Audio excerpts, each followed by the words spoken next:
반야바라밀다 심경반자재보살이 깊은 반야바라밀다를 행할 때 오니 공한 것을 비추어 보고 온갖 고통에서 건너느니라. 사리자여, 색이공과 다르지 않고 공이색과 다르지 않으며 색이고 공이요 공이고 색이니 수상행식도 그러하니라. 사리자여, 모든 법은 공하여 나지도 멸하지도 않으며 더럽지도 깨끗하지도 않으며 늘지도 줄지도 않느니라.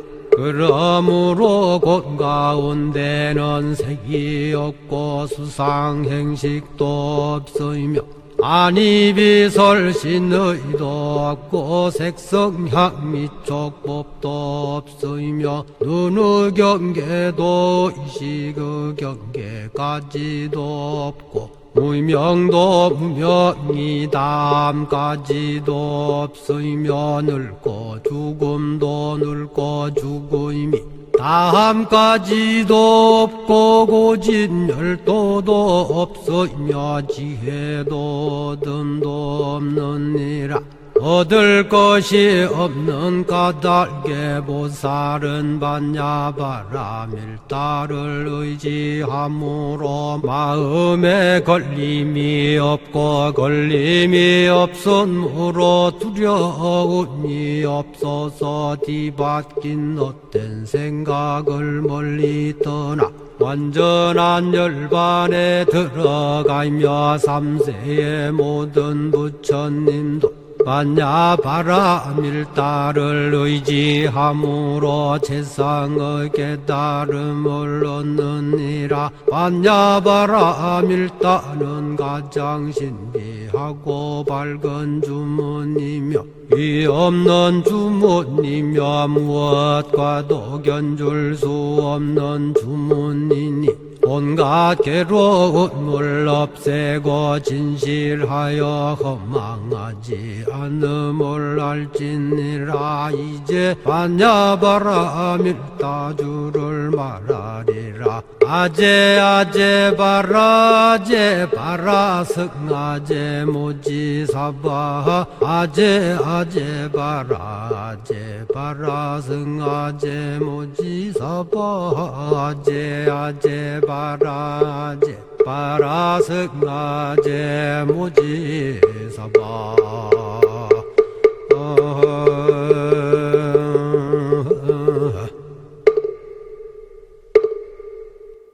안녕하십니까. 동국대학교 일산병원 정신의 완화센터에 근무하고 있는 임정혜입니다. 저는 과거에 큰 병고로 작은 의미의 죽음, 다시 직장으로 돌아갈 수 있을까 하는 사회적 죽음을 경험하였습니다. 이에 불교계에서 웰다잉, 사전연맹의료의향서, 호스피스에 대한 강의와 알림 활동을 하였습니다. 올해부터 동국대학교 일산병원 호스피스 센터에서 직접 환자들을 돌보고 있습니다. 오늘 호스피스 센터의 세세한 이야기를 들려드리도록 하겠습니다. 웰다잉과 호스피스 완화의료 전반, 불교 부처님께서 말씀하신 죽음, 호스피스 대표학자인 키블러 로스의 죽음관, 실제 호스피스 완화의료 센터에서의 생활과 임종 의례, 여기에 대해서 말씀드리도록 하겠습니다. 웰다잉은 잘 죽는 것이지요. 그래서 일상생활에서 죽음에 대해서 성찰하고 준비하는 동시에 현재를 소중히 여기며 살아가는 과정 전반을 의미합니다. 이런 웰다잉 운동으로 우리가 잘 사는 거에서만 집중되어 있다가 어떤 전환점을 이뤘고요. 죽음이나 임종에 대해서 우리 사회에서 많은 거부감이 있었는데 이것을 완화하는 아주 좋은 효과를 가졌습니다. 복지관이나 노인정에서 시행하는 이런 웰다잉 교육이 죽음 교육에 공헌했다고 생각하고 있습니다. 그럼 의사들도 웰다잉 교육을 받았을까요? 저는 받지 못했습니다. 그러나 최근 들어서는 이런 호스피스 완화 의료, 의료 윤리학 교육 등을 의과대학에서 받고 있습니다. 우리는 이미 작은 의미의 죽음을 경험하고 있습니다. 이혼이나 어떤 퇴사나 수면이나 임사체험 등을 우리가 경험하고 있는데요. 이 임사체험은 죽었다 살아온 어떤 경험을 말합니다. 이것은 나중 강의 시간에 말씀드리도록 하고 넘어가도록 하겠습니다. 그럼 우리 사회에서 웰다잉이나 호스피스 완화 의료와 죽음 교육이 필요했던 이유는 무엇일까요? 청소년과 노인의 자살이 굉장히 증가가 많이 되었고요. 고독사, 특히 50대, 60대의 중장년층 남자, 아버지들의 죽음이 많았습니다. 한 15년, 20년 전에는 1년에 말기암 환자가 임종 전, 2주 전에 검사하고 항암으로 하는 비용이 1년에 100억이었습니다. 우리는 어떤 죽음을 원할까요? 이거는 여러 명의 말기 환자들을 조사한 내용입니다. 하나하나 말씀드리도록 하겠습니다. 다른 사람에게 부담을 주지 않는 것. 의외로 많은 환자분께서, 말기 환자분께서 이렇게 말씀하셨고요. 가족을 포함해서 의미 있는 사람과 함께 하는 것. 주변을 잘 정리하고 마무리하는 것. 통증 조절이 잘 되는 것.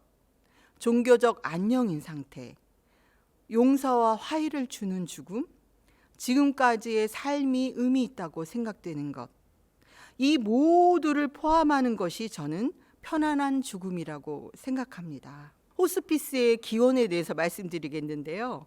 이 라틴어로는 호스피스가 손님 접대, 손님을 맞이하는 장소에서 기인했습니다.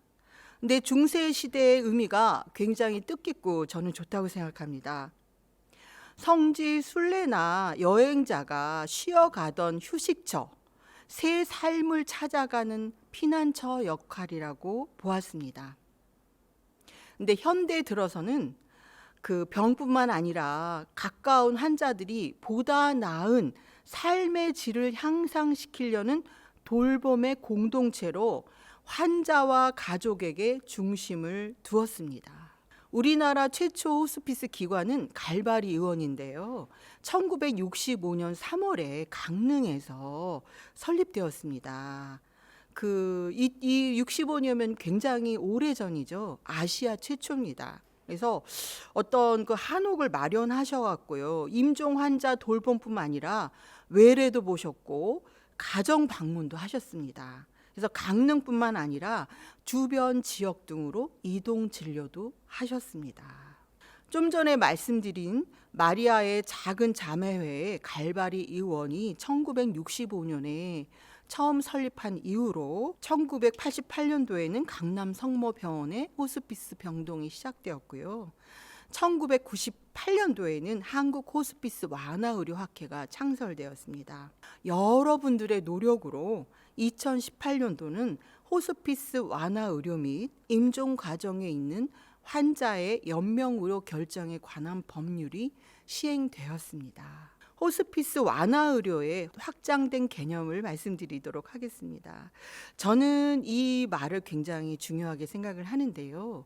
죽음을 재촉하거나 미루지 않는다. 죽어감을 정상인 과정으로 본다. 이게 굉장히 저는 마음에 와 닿습니다. 그리고 환자뿐만 아니라 사별 기간 동안 보호자 지지 체계를 제공하는 것이 확장된 개념입니다. 이런 일반적인 우리가 의료뿐만 아니라 의료하고 호스피스 완화 의료를 비교를 한번 해보면은요.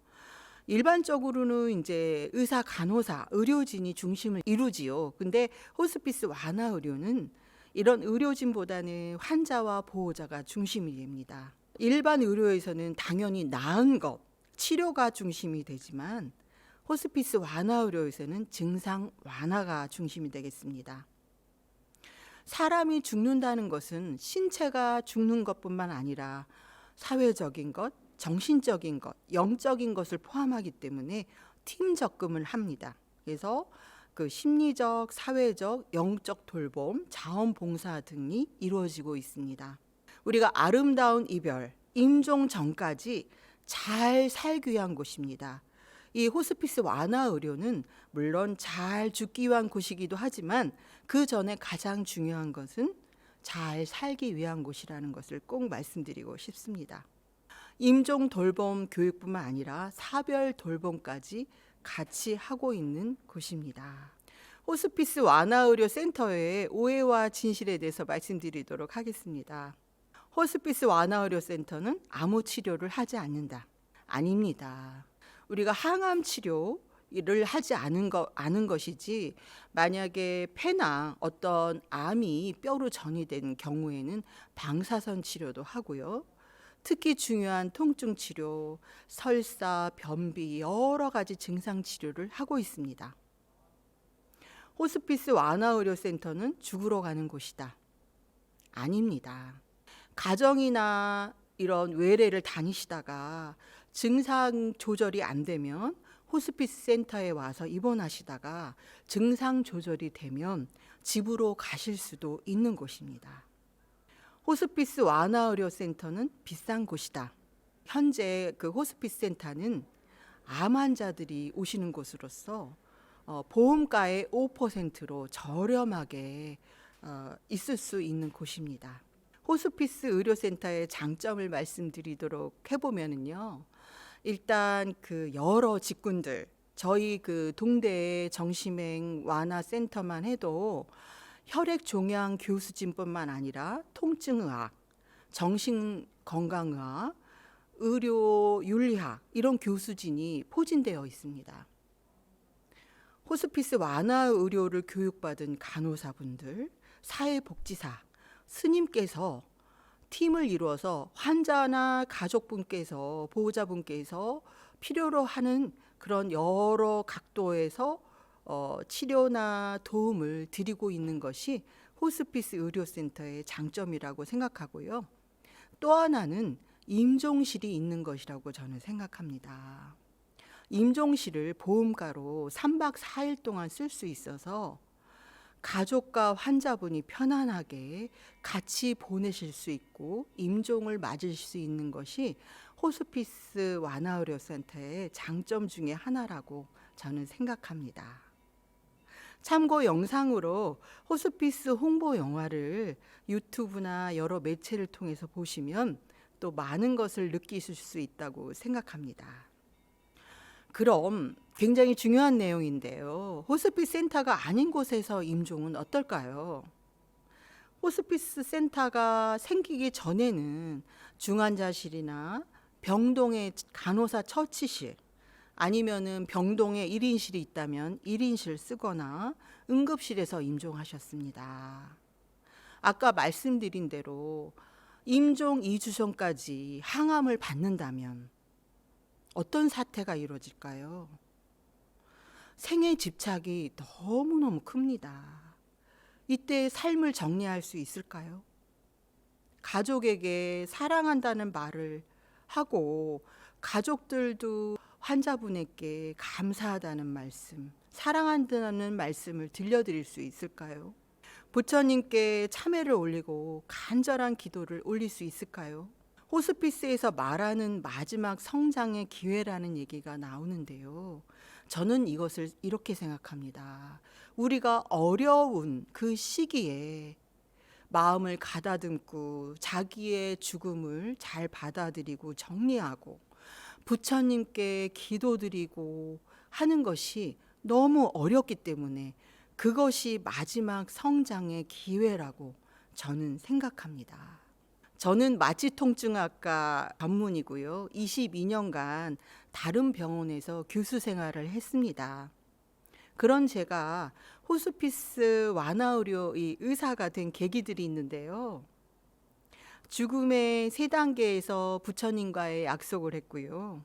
키블러 로스의 죽음 과정의 소중함, 마지막 성장의 기회, 세 번째로는 호스피스 센터의 자원봉사자와의 만남, 요거를 통해서 점점 각오를 다지다가 불교계에서 나쁜 소식 알리기의 중요성, 호스피스 알림 활동과 교육, 사전 연명 의료 의향서 상담사 교육을 하다가 결국은 올해 호스피스 의사가 되었습니다.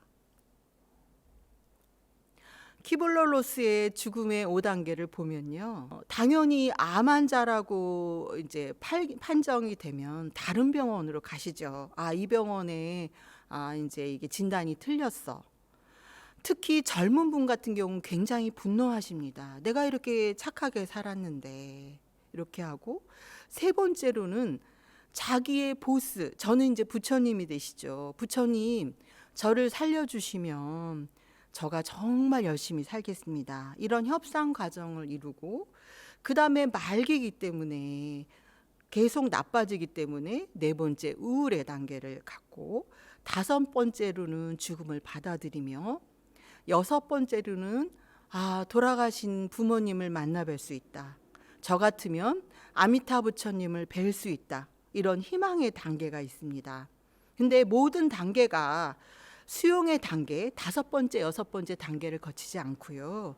또 어떤 환자들은 차례차례 하는 게 아니라 어떤 분노에 끝나거나 아니면은 두세 단계를 동시에 겪고 있기도 합니다.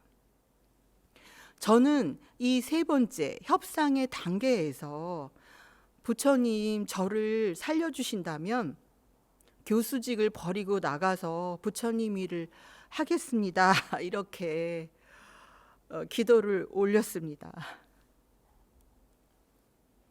키블러-로스의 죽음 과정의 소중함인데요, 한번 읽어보도록 하겠습니다. 죽음은 엄숙하고 소중한 과정을 경험하는 것으로 인간의 삶에 있어서 가장 숭고한 순간이다. 죽음의 대면은 인간에게 있어서 마지막 싸움이며, 이것을 생략한다는 것은 너무나 엄숙한 순간을 박탈하는 것이다. 호스피스 돌봄은 서로의 안녕을 빌 수 있는 시간이며, 분리된 관계를 치유할 수 있는 때이며, 서로 용서를 주고받는 삶에 있어서 가장 의미 있는 몇 달, 몇 주 혹은 마지막 날이 될 것이다. 제가 호스피스 의사가 되는 두 번째 이유는, 표준 교육을 받았을 때 어느 교수진이 그런 얘기를 하였습니다. 마지막 2, 3개월의 영적 성숙이 평생의 영적 성숙보다 같거나 더 뛰어나다. 처음에 그 말뜻을 이해하지 못했습니다. 근데 조금 전에 말씀드린 그 너무너무 통증과 마지막이라는 두려움 속에서 그래도 자기를 정리하고 바른 마음을 내고 부처님께 기도하고 수행하는 그 마음이 영적 성숙이라고 저는 생각해서 그것을 저도 이루고 싶고 불자분들한테 말씀드리고 그것을 같이 하고 싶었습니다. 저는 성모병원에 가서 의사 호스피스 표준 교육을 받았습니다. 거기에서 호스피스 센터의 자원봉사자를 보고 저는 속으로 많이 울었습니다. 운 이유는 무엇이냐면, 그분들이 여러 가지 봉사를 하지만 본인들이 모르는 참불가를 배워서 불자 환자들한테 불러드리고 있었습니다. 또 보호자를 위해서 돈을 걷어서 점심을 지어서 제공하였습니다. 이런 아름다운 모습을 보고 저도 불교 호스피스에 하나의 일을 해야 되겠다. 씨를 뿌리는 역할을 자그마한 역할이라도 해야 되겠다. 이렇게 결심하였습니다. 나쁜 소식 전하기인데요, 아직도 30-40% 본인은 암이지만 말길에서 내가 죽어간다는 것을 모르고 임종하고 계십니다. 여기에서 가장 중요한 것은 건강할 때 이 가족분들이 서로 이것에 대해서 의논을 하는 것이 굉장히 필요하고 중요하다고 생각합니다. 웰다잉 교육과 호스피스 교육이 필요한 이유를 정리 한번 해보면요, 아까 말씀드린 임종 과정 환자의 단계 중 우리가 분노에서 끝난다면 환자의 분노로 인하면 호스피스 팀원도 다가가기가 힘들고 가족분들도 다가가지 못한 상태에서 굉장히 외롭게 임종하시게 됩니다. 우리가 환자를 5단계인 수용의 단계 넘어서 6단계인 희망의 단계까지 도와드리는 것이고요.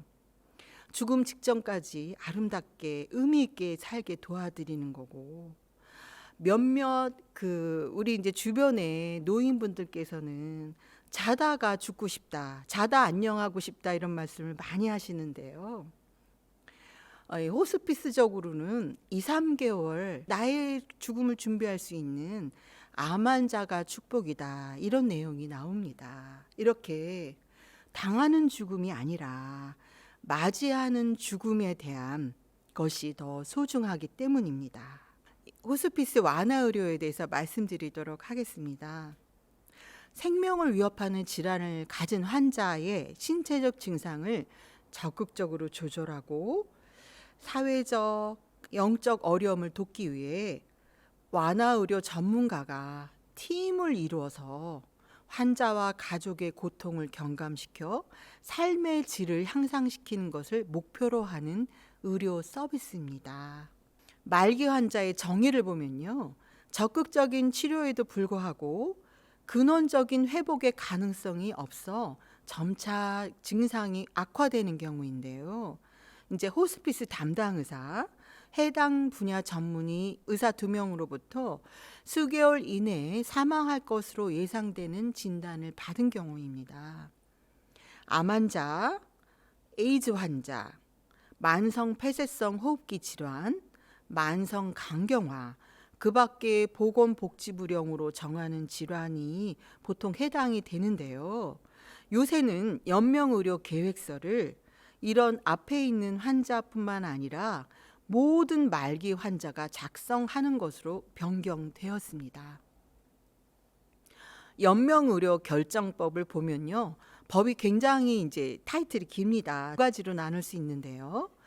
호스피스 완화 의료법, 2번째는 임종 과정에 있는 환자의 연명의료 결정에 관한 법입니다. 2018년 2월부터 시행되었고요. 1997년에 부인이 이제 의사한테 간청해서 집으로 모신 그런 경우에 이제 잘못됐다 살인죄가 선언이 돼서 의사의 자격이 박탈되는 이 보람의 사건, 2009년도에 기관 내 삭간을 통한 인공호흡기를 달고 있던 할머니에게 보호자가 이거를 떼달라, 이 연명치료를 생전에 우리가 이제 이 기관 내 삭간하기 전에 하지 않기를 말씀하셨다. 이게 법적 공방까지 가서 기관 내 삭간 플러스 인공 호흡기를 달고 있는 그거를 뗀 후에도 할머니가 오랫동안 살아 계셨던 이런 사건입니다. 이것이 이제 영향을 주었고요. 이런 것들이 우리가 이제 중환자실을 한번 상상해 보십시오. 보호자가 늘 옆에 안 계시죠. 환자 입장에서는 낯선 환경, 낯선 의료진, 외롭게 주렁주렁 수액이 걸려 있고 기계에 쌓여서 돌아가시는 것이, 임종하시는 것이, 이것이 인간 존엄인가, 이런 여러 분들의 노력으로 연명의료 결정법이 시행되었습니다. 연명의료란 치료 효과 없이 생명을 연장하기 위해 행하는 의료 행위입니다. 치료 효과가 있다면 당연히 항암제 투여는 해야 되는 것입니다. 그래서 연명의료 종류를 보면은요, 심폐소생술, 인공호흡기 착용, 혈액 투석, 항암제 투여, 수혈, 혈압 상승제, 체외생명 유지술, 기타 담당 의사가 판단하는 것으로 나와져 있는데요. 여기에서 잘 이해를 못 하시는 것을 말씀을 드리면은요, 초기에는 이 항암제 투여에 대해서 이해를 못 하시고 여기에 체크를 안 하셨습니다. 이유는 뭐냐면은 나 항암제 투여를 못 할까 봐. 근데 이거의 기준은 암 환자가 아니라 말기 암 환자입니다. 그렇기 때문에 말기가 되기 전까지는 항암 치료를 충분히 받으시고 말기가 되면 이 암 환자를 공격하는 게 아니라 이 정상 세포를 공격을 하는 하고 암세포를 죽이는 그 효과는 떨어지기 때문에 우리가 그 항암제를 중단하는데요. 그렇기 때문에 이 말기에서 항암제의 투여를 중단하는 것이라는 것을 이해를 해주셨으면 좋겠고요. 또 하나는 이제 혈액 투석에 대한 것을 이해를 못 하시는 분이 많은데 평상시에는 이 콩팥이죠. 신장이 건강하시지만 말기 환자가 되면 콩팥이 나빠지는 경우가 있습니다. 이럴 때 하는 게 이제 혈액 투석에 해당되겠습니다. 체외 생명 유지술이라는 것은 심장과 폐가 매우 나쁠 경우에는 인공 심폐기에 피를 뽑아서 그쪽에서 산소나 어떤 노폐물을 걸르고 산소를 투여해서 다시 몸속으로 넣는 그런 아주 위급한 환자한테 하는 유지술입니다. 연명의료 결정의 종료에는요, 사전 연명의료 의향서, 연명의료 계획서가 있습니다. 환자분이 의식이 없는 상태에서 위에 두 가지가 작성되지 않고 호스피스 센터에 오셨을 때는 두 가지를 작성하셔야 됩니다. 그러니까 환자가 의식이 없기 때문에 저희가 파악을 못하는 것이죠. 그래서 11호, 12호 서식을 쓰게 되시는데요. 11호는 환자분께서 의식이 없기 전에 나는 연명의료를 하지 않겠다. 이런 것을 환자 보호자 2명이 그 진술을 한 것을 담당 의사나 해당 전문의가 확인한 경우고요. 12호는 환자 가족 전원이 합의를 해서 이 환자분이 연명의료를 하지 않겠다. 이거를 합의를 하셔서 이제 사인을 하셔야 되고 담당 의사와 해당 전문의가 확인을 하는 것입니다. 이 왼편에 있는 것이 이제 연명의료 계획서인데요. 사전 연명의료 의향서와 연명의료 계획서는 거의 비슷합니다. 몇 가지 이제 다른 점이 있는데요. 요 연명의료 의향서를 보시면 일단 환자의 성명, 주민등록번호, 주소, 전화번호 등이 기재되고요. 담당 의사, 그다음에 이제 호스피스 이용에 대한 것, 담당 의사는 그 보호자 환자한테 6가지를 설명하게 되어 있습니다. 환자의 질병 상태와 치료 방법, 연명의료 시행 방법과 연명의료 중단 결정 사항, 호스피스 선택과 이용, 연명의료 계획서의 작성, 등록, 보관, 통보, 변경, 철회. 여기에서 또 중요한 것은 철회하실 수 있습니다. 의료기관 윤리위원회 이용에 관한 것을 설명을 드리고요. 요것을 확인하는 것을 환자분의 서명이나 녹화, 녹취 등을 이용해서 할 수 있습니다. 환자 사망 전 열람 허용에 대한 것을 여쭤볼 수 있고요. 마지막에 담당 의사의 서명이 들어갑니다. 여기에서 사전 연명의료 의향서와 연명의료 계획서의 다른 점은 사전 연명의료 의향서는 의향서를 쓰고자 하는 분의 사인의 서명이 필요한 것이고요. 연명의료 계획서는 담당 의사가 서명을 하는 것입니다. 이것은 이제 사전이죠. 그러니까 미리 쓰는 것이죠. 19세 이상의 성인이 자신의 연명의료에 관한 의사를 미리 밝혀두는 것입니다. 이 사전 연명의료 의향서가 왜 중요하면 일반적인 죽음의 30%는 사고사, 어떤 추락사나 교통사고나 심장마비로 우리가 죽음을 예측할 수 없는 것입니다. 그래서 스스로 자율적인 연명의료에 대한 결정인데 좀 전에 말씀드린 11호, 12호 서식을 쓰는 것은 보호자가 쓰는 것이죠. 근데 죽는 것은 내가 죽기 때문에 내가 선택하는 것이 중요하다고 생각합니다. 요새 불자 어르신들께서 사전연명 의향서를 많이 작성하고 계신데요. 그분들의 말씀을 들어보면 작성하는 이유를, 또 자식에 대한 사랑이 많이 넘쳐납니다. 그 어려운 결정을 왜 그 자식들한테 맡기겠냐, 내가 직접 하겠다, 이런 말씀들을 많이 하시고요. 응급의학과 의료진들하고 얘기를 하다 보면 이런 강의를 할 때 꼭 말씀을 드려달라고 그분들이 요청을 하고 있습니다. 90세가 넘는 환자분이 요양병원에서 오셨을 때 어떤 이런 사전연명의료의향서나 연명의료계획서가 없다면 이제 당연히 그 위급할 때는 가슴 압박을 하는 인공호흡이나 뭐 여러 가지 심폐소생술을 해야 되지 않습니까? 이때 보호자가 이거를 결정하지 못하는 경우가 많다고 합니다. 그래서 연세가 드신 부모님과 미리미리 자제분들은 이거를 상의를 하시는 것을 꼭 말씀을 해달라, 이렇게 부탁을 하셨습니다. 또 좀 전에 말씀드린 대로 말기 때도 호스피스 센터에 오셨을 때도 이 사전연명 의료의향서가 매우 유용합니다. 우리가 불자로서 또 다른 좋은 방법은 사전연명 의료의향서를 젊었을 때, 내가 30대라도 40대라도 50대라도 쓰기 전에 본인의 스스로의 삶을 돌아보게 되어 있습니다. 그러면 잘 죽기 위해서는 당연히 잘 살고 싶으실 겁니다. 그렇기 때문에 새로운 삶의 결심을 하는 중요한 기회를 저는 줄 수 있다고 생각합니다.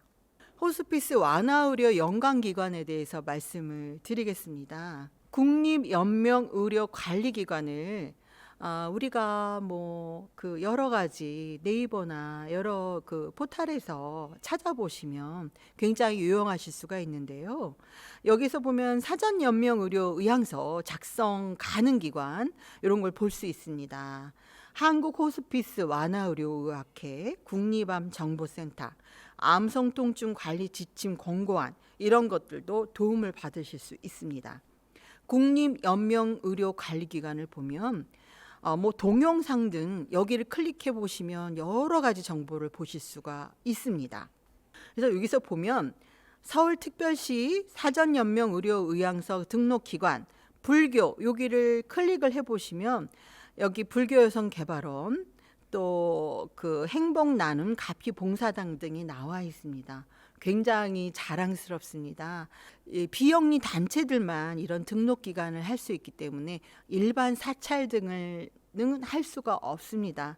이런 두 기관들이 나와 있어서 저는 굉장히 감사히 여기고 있습니다. 제가 그 사전연명 의료의향서 당연히 그 상담사거든요. 여러 상담사들을 이제 만나서 여쭤보면 작성하고자 하는 분들이 많고 굉장히 적극적이라고 하십니다.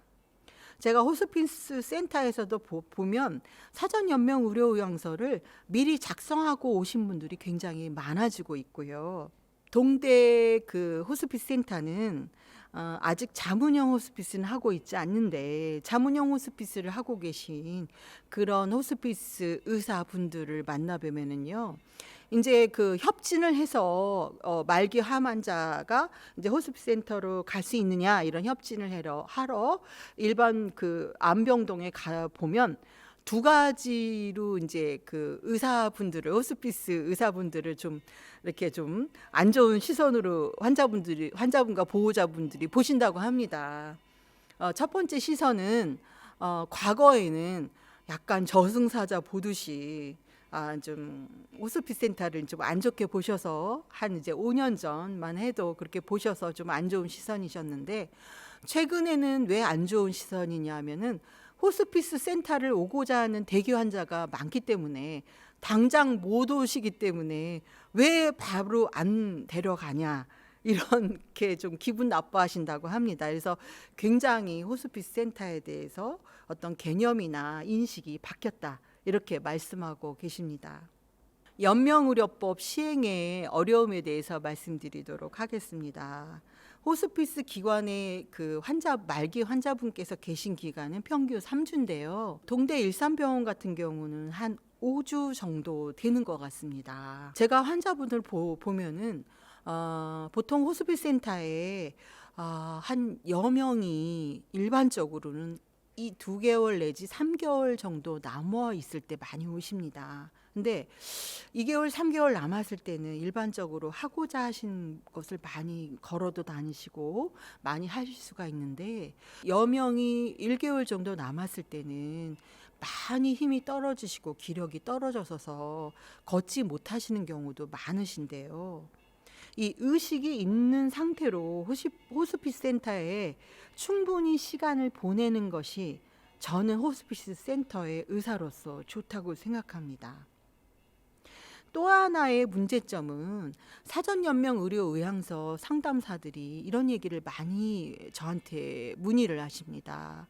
어떤 병원에 갔을 때 내가 사전연명 의료의향서를 썼을 때 그것이 그 병원 응급의학과 응급실에 있는 의사들이 볼 수 있느냐, 이런 거를 문의를 하시는데, 그 병원에 윤리위원회가 개설되어 있지 않다면 그 보시기가 어렵습니다. 그래서 지금 보건복지부에서도 각 요양병원, 그 여러 시설의 병원에 이 윤리위원회 설치를 위해서 열심히 노력하고 있고, 앞으로 1, 2년 내에 많이 개설될 거라 생각하고 있습니다. 부처님께서는 모친인 마야 부인을 굉장히 빠르게 여의셨고, 다 아시다시피 사문유관 이거를 또 겪으셨고 또 출가를 하셨습니다. 부처님의 탄생계를 보면요, 저는 이 부분에서 눈물이 납니다. 삼계 계고 아당 안지, 세상이 고통이니 내가 마땅히 편안하게 하리라. 이 세상을 고통으로 보셔서 불교는 죽음에 가장 관심이 많은 종교입니다. 생사를 극복하는 방법, 끝도 없는 고통스러운 윤회를 극복하는 방법으로 12연기법, 사성제, 팔정도 등을 통한 열반을 제시하셨습니다. 불교의 세계관을 보면요, 열반은 연료가 다해서 불이 꺼져 버린 상태로 심신을 괴롭히던 번뇌에서 벗어나 심신이 시원한 상태, 탐욕, 성냄, 어리석음에서 끊어지게 되면 늙음, 병듦, 죽음, 윤회, 재생에서 벗어나게 되고 자유로워지는 것. 그러므로 우리는 인간으로 태어남의 소중함을 알고 열반을 위한 발보리심, 보살도름을 행함이 중요하답니다. 불교에서 본 자살과 안락사는요, 자살은 그 불살생에 어긋나죠. 자살 방조도 발하이죄에 해당했는데요. 부처님께서 말씀하신 이유가 가슴에 남습니다. 남은 시간 동안 죽음을 맞이할 기회를 뺏는 것이라는 것인데요.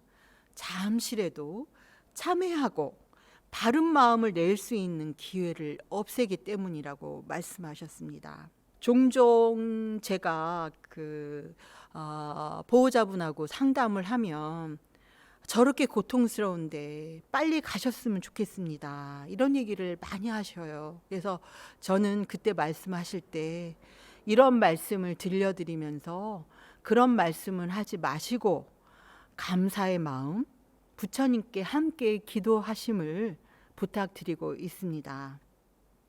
안락사도 살인죄로 보고 있습니다. 간병의 중요성인데요. 한 번쯤 간병을 해보신 분들은 이 간병이 얼마나 힘든지를 잘 아실 겁니다. 그래서 능엄경에서도 8가지 복전 중에 첫 번째가 간병이라고 하셨고, 법망경 보살계에서도 불자가 지켜야 할 덕목 가운데 병든 이를 간호하라, 이렇게 적혀져 있습니다.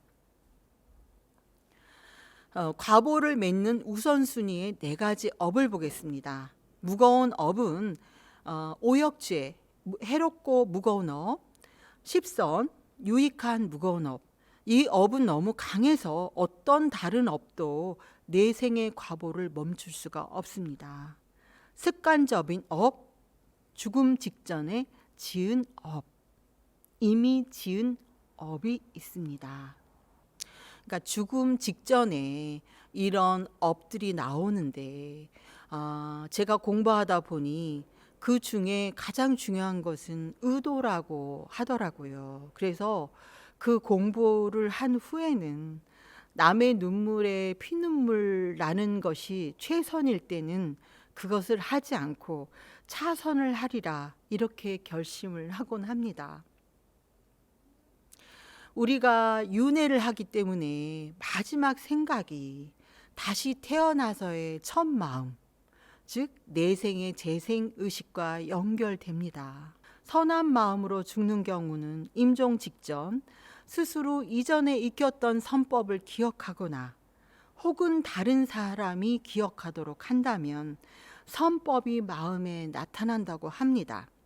그러나 선하지도 불선하지도 않는 무기의 마음으로 임종 시에는 어떤 과거의 업이 특별하지 않다면 임종 직전에 먼저 일어난 업이 마지막 임종 의식이 된다고 합니다. 그래서 여기에서 중요한 것은 환자 스스로 선법을 기억하도록 해야 되고 그것을 우리는 도와드려야 합니다. 임종의식의 중요함을 다시 말씀드리면 용수보살께서는 임종시 착한 마음과 마음에 속한 법이 생겼으므로 이 인연으로 좋은 곳에 태어난다. 임종시의 마음은 맹렬하고 씩씩하기 때문에 100년 동안 행한 힘보다 수승하다. 이 최후의 마음을 대심이라 하는데 마치 싸움터에 들어갔을 때 몸과 목숨을 아끼지 않는 것을 씩씩하다고 하는 것과 같다고 말씀하셨습니다. 임종중의 주음의 중요성을 저는 시험 공부로 많이 설명을 보호자분들한테 해드립니다. 한 달 전 시험이 한 달 후라면 한 달 동안 하루하루의 시험 공부가 매우 중요합니다. 그렇지만 시험 일주 전, 특히 하루 전에 폭발하듯이 저희는 굉장히 공부를 보통은 많이 하죠. 집중하고요. 이때 공부 양이 거의 일주일 전, 한 달 동안의 공부량과 거의 맞먹습니다. 이런 하루 전의 공부를 열심히 하는 것이 시험 결과에 매우 중요하다. 이렇게 보통 설명하는데요. 임종 즈음에 드리는 부처님께 드리는 참회와 기도가 얼마나 절절하겠습니까? 저는 30대 중반과 30대 후반에 어머니와 아버님을 여의면서 인광대사의 임종 3대요를 읽고 이것에 따라 부모님의 임종을 하였습니다. 세 가지의 중요한 요긴한 것인데요. 첫째는 임종하는 사람을 안심하게 해서 바른 믿음을 내도록 하는 것. 둘째는 여러 사람이 팀을 나눠서 연부를 해서 임종인의 연불심을 도울 것. 세 번째는 임종인을 다른 곳으로 옮기거나 움직이지 말고 또한 슬피 울지 말 것. 이것이 세 가지입니다. 이것을 다시 설명을 드리면 보호자들이 비통하게 울면 환자가 애정심이 생겨 연부라는 마음이 사라지므로 환자를 안심하고 위로하여 바른 믿음을 내도록 연부를 권하는 것이 중요하다고 하는 것이고요. 또 존염 연부를 몇 팀으로 나눠서 한쪽이 연부라면 다른 쪽은 들으면서 묵념하여 임종인의 연부심을 돕고 연부는 10년 10번의 단위로 하는 것이 좋다고 하였습니다. 임종자가 돌아간 후에도 최소 8시간 연부를 하는 것이 좋다고 하였고요. 임종 후에 다른 곳으로 옮기거나 움직이지 말아야 하는 것은 팔식인 아뢰야식이 떠나기 전에 임종자의 몸을 만지면 고통이 생겨 성내는 마음을 일으킬 수 있기 때문에 그 대신 슬피 울지 말고 임종자를 위한 연부를 계속하는 것이 중요하다고 하였습니다. 저는 개인적으로 미타 행자입니다. 연불 수행을 현재도 하고 있는데요. 극락 그 정토 삼부경, 요거는 무량수견, 아미타경, 관무량수견으로 이루어지고 있고요. 아미타 부처님 전신인 법장 비구 스님의 48대 대서원 중에서 극락 왕생에 대한 것은 제18 십년 왕생원, 제19 임종현 전원, 제20 회양 개생원에 나와져 있습니다. 그 중에 제18 십년 왕생원에 대해서 한번 말씀드리도록 하겠습니다. 제가 부처가 될 적에 시방세계의 중생들이 저희 나라에 태어나고자 신심과 환희심을 내어 제 이름인 아미타불을 다만 10번만 불러도 제 나라에 태어날 수 없다면 저는 차라리 부처가 되지 않겠습니다. 저는 제18 십년 완생원을 제가 믿고 있기 때문에 임종 즈음, 임종이 아니더라도 환자와 보호자와 함께 나무아미탑을 연부를 10번 해드리고 있습니다. 호스피스의 대표 그 학자죠. 퀴블러 로스에 대해서 말씀드리도록 하겠습니다. 이 퀴블러 로스는 이제 호스피스에 그 사회적 기여를 했고요. 1968년에 임종 환자들의 인터뷰를 쓴 죽음의 순간에서 아까 말씀드린 죽음의 5단계 이론을 제시하였습니다. 그 죽음의 사실적 연구를 통해서 1999년에 타임지가 선정한 21세기의 100대 사상가에도 들었고요. 삶과 죽음의 기억에서 좋은 삶을 살고 좋은 죽음을 맞이하기를 바란다면 살아있는 동안 죽음에 임한 사람들을 위해 봉사하기를 권한다. 이렇게 이야기하였습니다. 퀴블러 로스는 특이하게도 죽음을 선고받았다 살아난 사람, 임사체험이죠. 이런 사람에 대한 그 사후생이라는 책을 저술을 했는데요. 그래서 임사체험, 유체이탈 체험에 대한 2만 가지 사례를 분석해서 사후생을 썼습니다. 그래서 죽음을 고치에서 나온 나비를 예로 설명하면서 죽음은 몸이라는 고치를 벗어나 자유로운 영혼, 나비로 돌아가는 것이라고 특히 소아암 환자한테 가서 이 나비 이런 그 손 인형을 보여주면서 안심을 시켰습니다. 그래서 임사체험에 대해 죽음이 선고되면 영혼, 정신적 에너지가 몸을 벗어나며 자신을 아껴주는 이가 마중을 나온다고 하였습니다. 터널이나 다리 등 여러 상징적 공간을 지나고 이후 빛에 휩싸이게 되는데 그 빛은 조건 없는 사랑이다. 소아암 환자뿐만 아니라 죽음을 앞둔 모든 환자에게 죽음은 단지 육체를 벗어날 뿐 아니라 더 높은 의식 상태로 변할 뿐이라는 걸 알려주며 죽음 후에도 혼자 외로이 있는 것이 아닌 누군가와 함께하며 조건 없는 사랑의 빛이 함께함을 알려주어 죽음을 이해하고 수용하는 데 도움을 주었습니다. 어떤 서구의 호스피스 학자의 그 죽음관을 소개를 해드렸고요. 몇 년 전에 천국은 있다 이런 이제 임사 체험을 한 신경외과 의사의 책도 베스트셀러가 된 적도 있고 최근 그 불교 방송이나 유튜브를 통해서도 어떤 이런 임사 체험 이런 강의가 많아서 한번 소개시켜 드렸습니다. 웰다인과 호스피스 완화 의료 실제에 대해서 말씀드렸습니다. 다음 시간에 이어서 말씀드리도록 하겠습니다. 경청해 주셔서 감사합니다.